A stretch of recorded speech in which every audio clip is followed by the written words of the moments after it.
So you would have seen a lot of banks advertising home loans of up to 95% LVR, and you would have thought to yourself, great, I only need a 5% deposit. Now, in some cases that's enough, but in others, 5% is simply not enough, and I'm going to explain to you why that's the case. So by the end of this video, you can make an informed decision. Hey guys, my name is Faizi. On this channel, we look at personal finance, and today I'm going to explain to you why 5% deposit might not be enough in a lot of cases. Now, as always guys, we are speaking in a very general sense only. Always make sure to do some research. This is not financial advice. I'm not a financial advisor, but I have worked as a mortgage broker in the past, and I've dealt with a lot of clients who were buying a property and were first home buyers, and they only had a 5% deposit.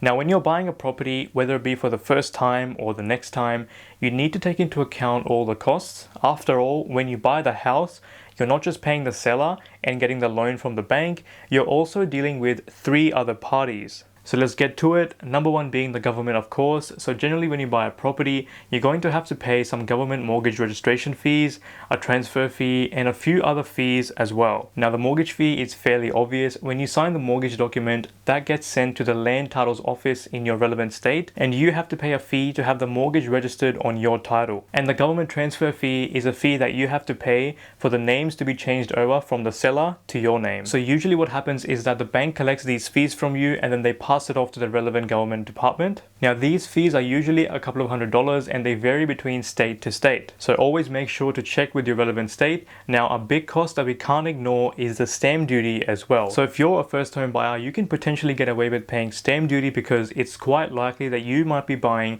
within the price threshold of your state. But if you're buying a second property, maybe an investment property, then you need to take into account this cost as well. Now to help you with this, I've left a stamp duty calculator in the description, so go have a look. Now of course, stamp duty also varies between state to state. Like for example, stamp duty for Victoria is much more expensive than New South Wales for the exact same purchase price, so you can easily compare. So that was number one, which is the government. Number two are the conveyancers and solicitors that help facilitate the process by helping you with signing the correct legal documents, reading over your contract of sale to make sure it's a fair document, and with the overall property transfer process. So the cost with conveyancers can really vary depending on the type of request, how complex it is, and some other factors as well. Now they might charge you by an hourly rate or it might be a flat fee. It really depends on the type of conveyancer or solicitor you're dealing with. But usually it's around $1,000 for a flat fee, but it can be less than that as well. And on the high end, you're looking at around $2,500. So it really depends. Now, based on what I've spoken about so far,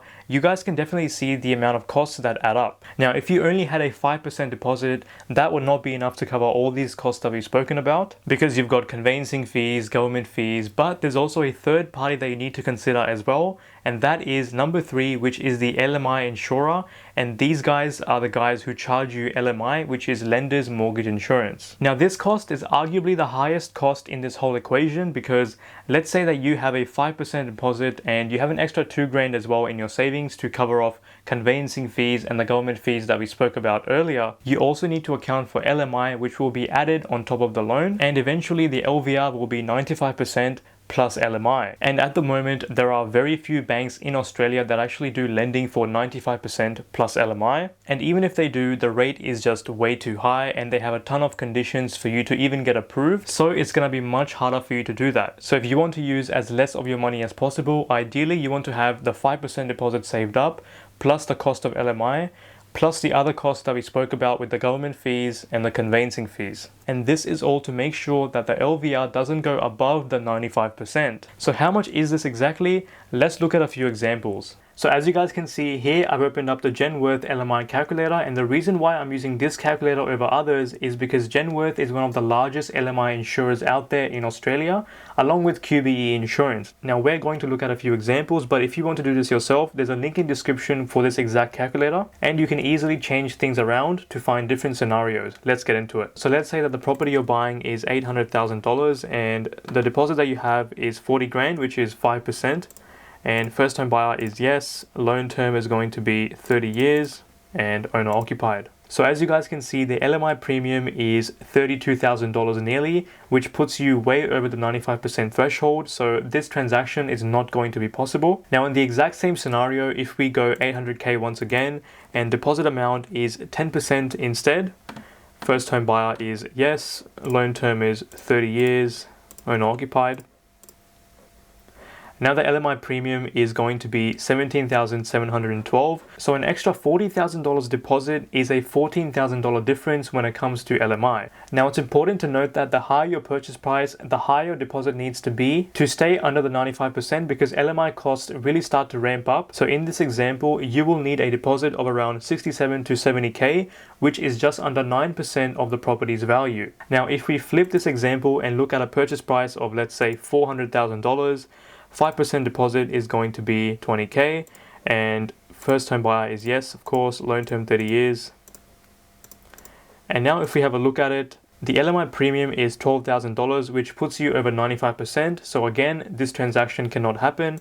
Now, if you look at the same example and we bump up the deposit amount to $40,000, which is 10%, we can actually have a look and look at the cost once again. And LMI is just under $7,000. So for an extra $20,000 worth of deposit, you are saving $5,000 in LMI costs. So what is the rough minimum deposit that you need for a 400K property?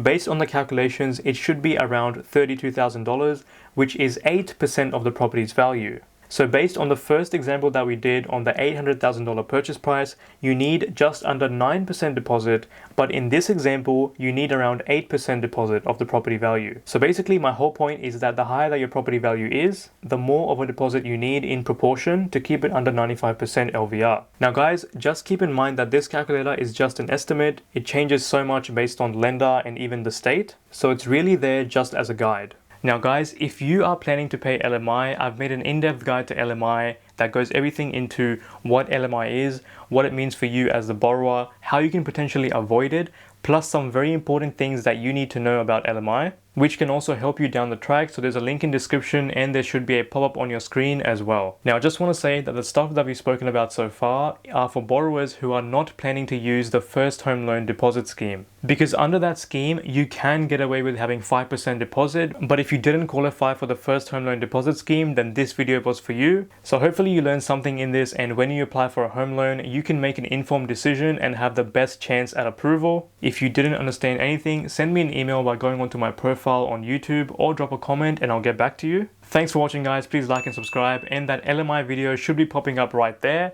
and I'll see you in the next one. Bye bye.